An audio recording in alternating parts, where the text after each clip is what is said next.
This is a government that's determined to create a situation where there's 100% security for Israel, which I think is impossible without some sort of peace treaty. The world watching to see how Israel will respond after Iran's massive drone and missile attack on Saturday. Israel's war cabinet is meeting right now to discuss potential retaliation as world leaders, including President Biden, urge restraint. It marked the first time Iran has attacked Israel directly from its own soil. Explosions could be heard widely, including in Jerusalem and Tel Aviv. More than 300 projectiles were launched. First came over 170 drones and 30 cruise missiles, all shot down before reaching Israel. Well, what happens if American bases are attacked in Iraq or Syria? There's all sorts of places that the Iranians can hit through proxies. And let's keep in mind that this attack on Israel was a measured attack because they didn't use Hezbollah. Hezbollah could do immediate damage and considerable damage to Israel.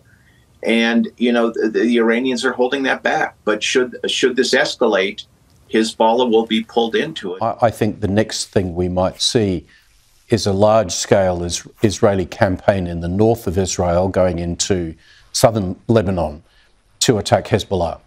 And the main reason for that is that Israel is justifiably fearful of Hezbollah being able to do on a much larger scale what Hamas did down in the south in Gaza on October 7 by coming across the fence to attack Israelis. If Hezbollah attempts to do that in the north of the country, that's a large populated area. It really does present an existential threat to the future security of Israel. This morning, the world on edge as Israel weighs its response to that swarm of more than 300 Iranian missiles and drones early Sunday, targeting military installations in Israel, some of them streaking right over the Al-Aqsa Mosque compound. This is extraordinary to me, but we're told that roughly half of the ballistic missiles fired by Iran failed to launch or crashed. It was one of the largest salvos of ballistic and cruise missiles ever fired.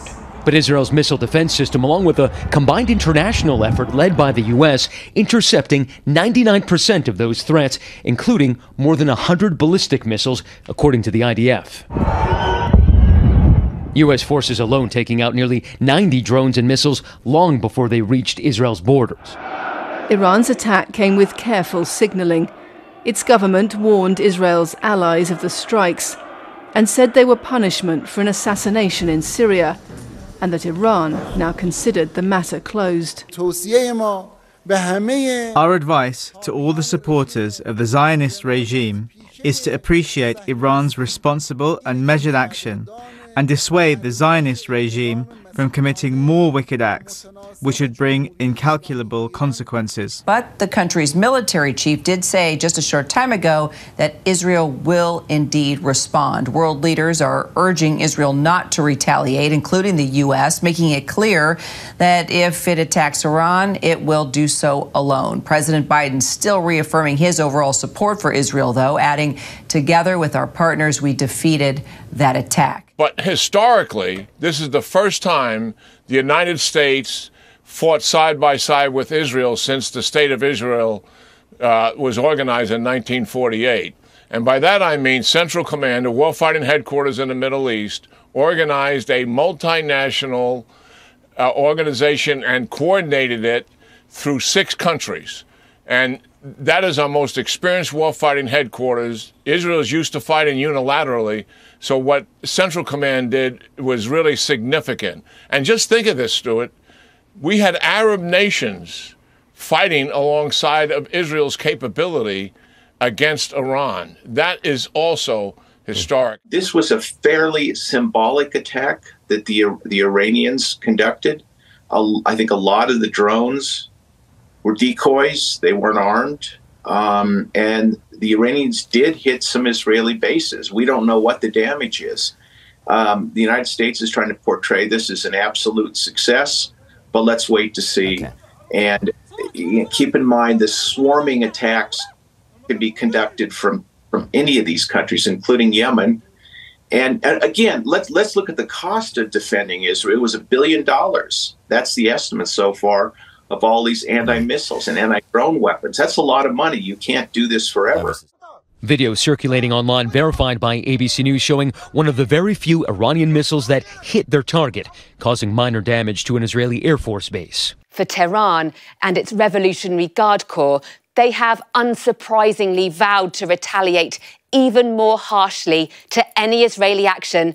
The bigger the Israeli attack, the larger the Iranian response, and the greater the risk of escalation into uncontrolled regional conflict. And in Tehran today, a massive rally in support of the attack on Israel. Iranian leaders signaling they don't want an escalation, saying that after their assault, they consider the matter closed. But tonight, Iran warning Israel if it takes additional action, Iran will respond within seconds. You know, we can understand why. No one wants a third world war. But Israel doesn't seem to get the leeway to retaliate that other nations do when they are attacked. There's an unreality in how I think both Biden in recent weeks and the Albanese government have been talking about Israel. There's this sort of fantasy world that ceasefires must happen straight away. They say there could be no future for Hamas in Gaza.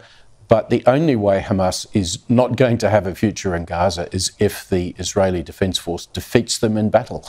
Hamas is not going to give up its military capabilities, and nor is Hezbollah in Lebanon. So it's all very well for, left-centre governments to sort of talk about the importance of peace and the value of restraint, but they really need to focus on the reality of what's going on in the Middle East, and that is Israel is fighting for its life.